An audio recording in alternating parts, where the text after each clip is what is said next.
Hello mga tol, nandito na naman po tayo at nag-iistorbo na naman ako sa inyo. Panibagong araw at panibagong vlog na naman tayo. Medyo pasensya na po kayo kung medyo balig yung salita ko kasi suot ko po yung suot ko yung ko ngayon pustiso. Ayan o nakapustiso po tayo. So, meron lang ako papakita sa inyo mga tol. May nang kasing nangyaring aksidente sa mga customer po natin, no? So, kayo po na may mga motor, ingat-ingat po sa pagdadrive, no? So, ito po ay customer po namin dito. Nagkaroon po ng aksidente. So, yung dalawa pong sakay ng motor, patay. So, nandito na po yung kanilang motor mga tol.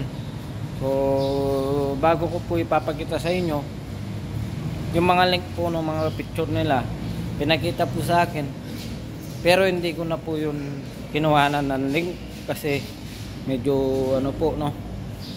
Tsaka na rin po natin sa pamilya nila, no? So, ang papakita ko lang po sa inyo ngayon yung kanilang gamit na motor. So, makikita nyo po talaga ay wala talagang magiging buhay kasi yun nga, malakas masyado yung pagka-aksidente. So, hindi naman po nangyayari lagi naman to, no? So, siguro nagkataon na ayun, sabi nga kung hanggang saan tayo hindi natin alam. So, kayo po sana mag-ingat po kayo. Lahat po ng mayroong hawak na motor, hindi lang po sa Rusi, no? Marami rin po na update na hindi gamit ang Rusi. So, ipapakita ko lang po sa inyo, no?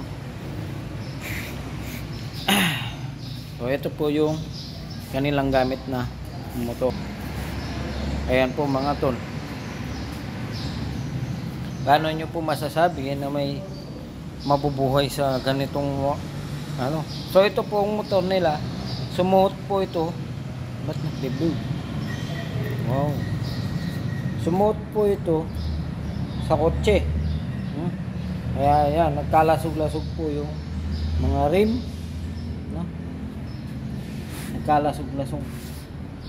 So, yung mayari po nito mayawak, yun, tsaka po yung hangkas niya nadali. Namatay po sila, no?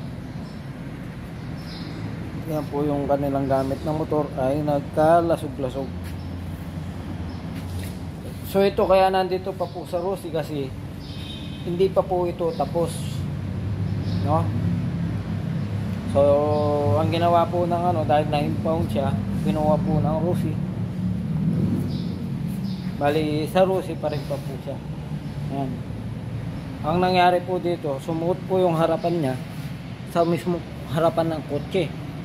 Tapos, dahil pasulong pa rin yung kotse, umangat, no? Umangat yung harap, yumuko yung likod. So, ito po tumama sa sa semento. So, yun. Pagtama po nito, pumitik. So, tumalsik po sila. Kaya nadali po. Pero yung angkas niya, malayo po yung talsik niya. Kaya po, lahat po ng may gamit na motor, ingat-ingat po kayo. So, ayan po yung i-ano ko po sa inyo yung nangyari sa kanya, sa motor niya.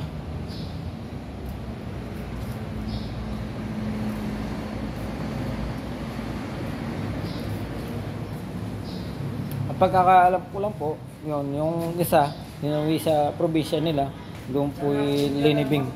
Pero yung isa po parang dito na.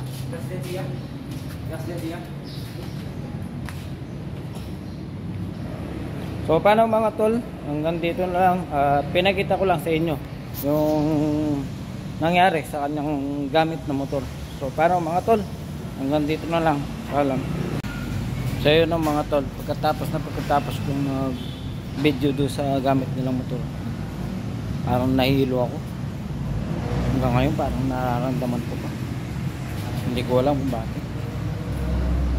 Pero parang kinalibutan ako. Nangilabot talaga ako. Makikita mo yung ano ko, oh. Kilabot ko. Malalaki. Grabe. So yun, oh, mga tol. Nakita ko lang sa inyo yun. Oh, hanggang dito na mga tol. Alam.